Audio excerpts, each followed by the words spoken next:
VP плагин има 3 подкоманди, които имат нещо общо помежду си, но които имат и съществена разлика. Те са VP плагин Deactivate, Uninstall и Delete. VP плагин Deactivate просто изключва дадено разширение. Поддържа допълнителен аргумент Uninstall, но той по подразбиране е false. И сега ако видим VP плагин List, списък с плагините, които имаме, и да речем SearchVP е активен. Можем да напишем VP плагин Deactivate, което ще го изключи. Трябва да напишем, разбира се, името на плагина. И сега с VP плагин List виждаме, че SearchVP вече е inactive. Нека отново да го активираме.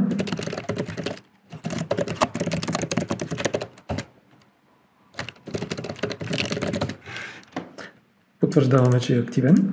И сега отново да опитаме да го деактивираме.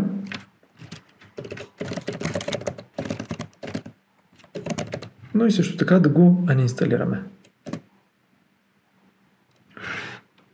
В лога виждаме, че първо го деактивира и после го анинсталира. Анинсталирането означава, че WordPress изпълнява специфични хукове, които са разработени от програмистите на плагина, когато той се деактивира, да почистят база данни от допълнителни таблици или нещо друго.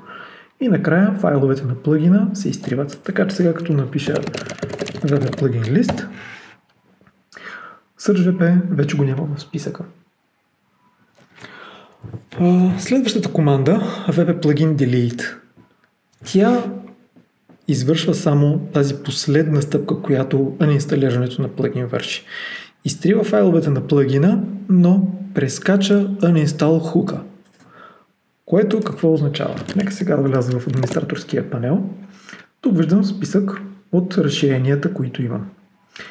Нека да изтрием Duplicate Post, но без да го анинсталираме, а директно все едно сме изтрили просто неговите файлове. VP плагин Delete, Duplicate Post. Това е аналогично, все едно съм написал rm-rf, VP Content. Аз също вече съм в плагин с папката, така че все едно бях, ако съм написал Duplicate Post. Само че тази папка вече я няма, така че rm-rf няма да свърши нищо. И сега в администраторския панел, когато рефрешна, ще получим едно съобщение за грешка, че файловете липсват и затова WordPress автоматично е деактивирал плагина.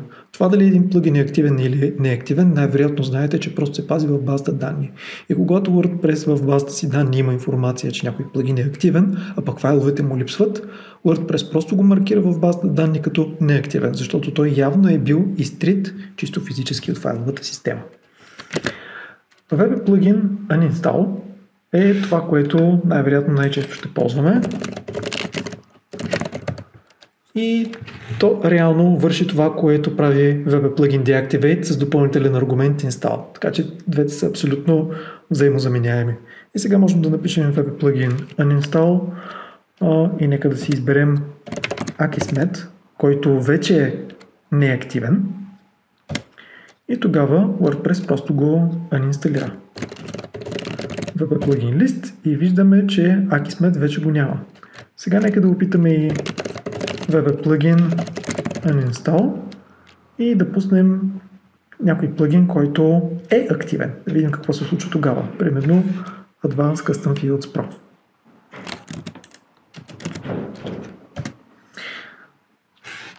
Плагинът е активен и затова Uninstall отказва да го изтрие. С Uninstall можете единствено да изтриете първо деактивирани плагини. Значи първо трябва да деактивирате и след това да изтриете. И сега виждаме, че плагина все още е тук. Но можем с Uninstall да подадем Deactivate, ако плагинът е активен. Оказвам първо да го деактивира и след това да го изтрие.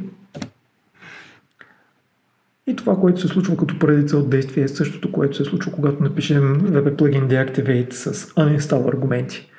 Първо да активираме разширението, после извикваме uninstall хуковете и накрая изтриваме и файловете. И сега като напишем в plugin list, виждаме, че и този плагин вече го няма. Същото може да видим и в администраторския панел, когато просто рефрешнем, без да виждаме warning, че файловете липсват, защото те са били правилно инсталирани преди това.